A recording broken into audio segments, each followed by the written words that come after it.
Concerning the years of Meton the astronomer, the son of Pausanias, Meton was an Athenian, son of Pausanias.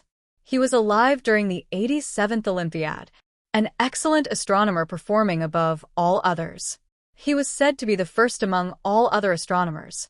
He wrote on everything, another source of misconceptions, the Aniadicators and other works. What is said about him is also inaccurate. Let's examine this first, and then everything else. Pay attention to the reproofs that Tzetzes presents, with which he has shown many times that they've erred. He says that Atlas was the first to become an astronomer, around the times of Osiris, Noah, Dionysus, when also a Heracles, an Egyptian in origin, lived. He learned the science of the stars from Atlas. Let that be the same old Atlas, who was among the Greeks, the Libyan astronomer from whom the Greek Heracles acquired the knowledge. Weren't they prior to Meton? Haven't they both written on astronomy? Even if we let them go for not writing about these people. The great Orpheus, who was concurrent with Heracles, had written ephemerity and dodeciterity, and on other topics, which again, rigorously, proves them wrong. And Orpheus begins the ephemerity thusly. You learned everything, prophetic Musaeus, but even you are driven by anger, which is called after the moon, to sing as is your due.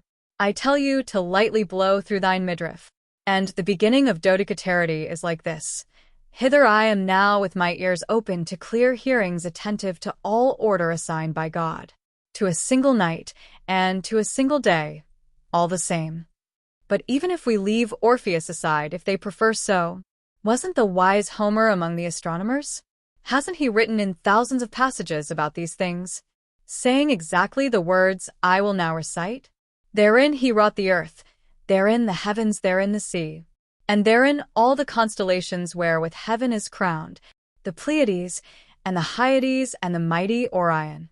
Hesiod, who was prior to Homer, or concurrent according to others, or even posterior, but according to Tzetzes' own calculations, a bit later, about 400 years. Hasn't he written a book about the stars, the beginning of which I don't know? And in the middle of the book these poems can be found?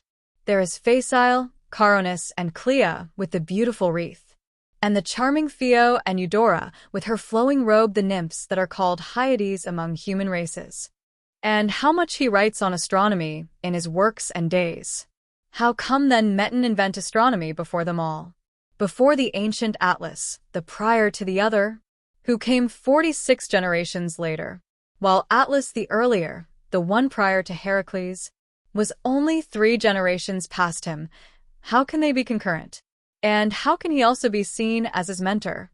And Orpheus was concurrent to Heracles 100 years earlier than the Trojan War, as Orpheus himself tells me in his Lithica, that he lived short after Helenus, and Homer comes 1 generation later. According to Dionysius, the man who traced circles, he was concurrent to the battle between the 2 armies, the one from Thebes and one of Greeks, for the sake of Helen.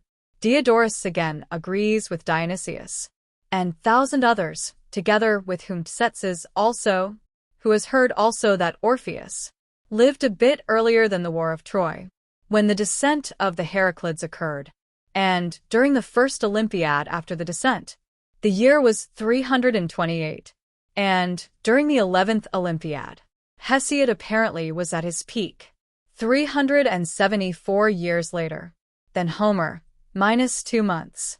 Thus much was he posterior to Homer, and let Homer, not being coeval to the 2 armies, the Theban and the Trojan, but rather say he was concurrent to the Heraclids' descent. If you locate Homer around these 2 events, and add another 150 years, then Hesiod should have lived even more earlier. Hearing that Hesiod was concurrent to Homer, I rather think of Homer from Phocea the son of Euphron, or the Byzantine, the son of Andromachus, the child of the 2 poets, Andromachus and Myro. By that much then is Hesiod posterior to Homer, but prior to Meton by many years, about 316, minus 8 months. How is it then possible Meton, who lived later than all of them, to be considered the first to write on astronomy? Everyone suggesting this speaks foolishly. He was the best among astronomers. observing the hours rigorously, keeping records of the stars, with which he even talked about the end of the world. But even the life of a long-lived man is too short to suffice for counting. If one sees fit to count in how many thousand years will the world reach its end. This joyful, beautiful world, which, anyway, will terminate when the 7 planets all align to the house of the Aquarius, together with Saturn. This is what Meton the son of Pausanias said. The wise men then made a proverb out of it, calling the years after Meton, that is to say more concisely, since his time, the uneducated scum, the foolish-speaking calculating ones, the very same who ruined the art of the scholar not attending to the books, where the wealth of knowledge lies, but feeding on the reeking dunghill as if it was nectar. Because swine don't want to have the angels' food, thus writing nonsense and enjoying patter. I now spend my pleasant and sweet days sitting, to be abroad in Imbris, which is not jibber-jabber. And, friends, my 5 enemies are alive. The sleep, the smoke, and other nonsensical things.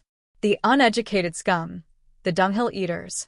When asked by the children who study with them, what is the Meton cycle and all, because they hate the diphthongs and the triphthongs, and the mid-vowels, and all grammar rules whatsoever, as well as the reading of any book, they respond to the little kids, whatever occurs to their savage soul, and the kids, misled, write down those savages' sermons in books, creating as much dung as the livestock of Augeas, about Meton, and many others all the same.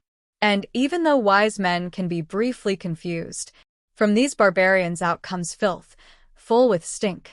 But I now have written on Meton's cycle, and have written metrically the history of the world, in skillful iambic meter, which I even left imperfect, seeing that people resent skill, while adoring anything savage. Ah, the ultimate disaster. Now we will conclude the lines about Meton, Diodorus and Ephorus and all chroniclers, who excel among the rest, were quite tentative about which civilization was earlier, the Greek or the barbarians. But I, having shown rigorously that barbarians were earlier, I address these very words to Diodorus, Greeks of whom I already wrote, and the kin of the Trojans I have shown to be posterior to barbarians. And Diodorus therefore dares to say that the Egyptians and Phoenicians were not barbarians, those who resisted to start off discussions for years. Whereas myself, finding myself in great doubt, I am in need of Archimedes' machines and the nerves of Psamtik even more, when discussing the Chaldean kin, as well as the breed of the Egyptians. There is a lot of debate about them both, and it agitates reactions regarding the antiquity of them. And they called me in as a judge, and have to reckon, but only because it is difficult and distressing to speak the truth and think correctly, as they did not consult none of the straightforward exhibits. They believe what seems plausible, and they calculate the times of Meton by years that one cannot count on both hands, as if he was certainly the first who wrote on stars, and observing the hours and recording the stars, he predicted the whole creation will decay, when the 7 wandering stars will run together into the house of the cold and destructive Saturn. But no man will live as long as the number of years they speak of. Similarly now about Egyptians and Chaldeans, about any meaningful system of kins that can be defended against criticism. They invent immeasurable years, and they come up with estimations of their own choosing. That was all we had to say about Meton's cycle.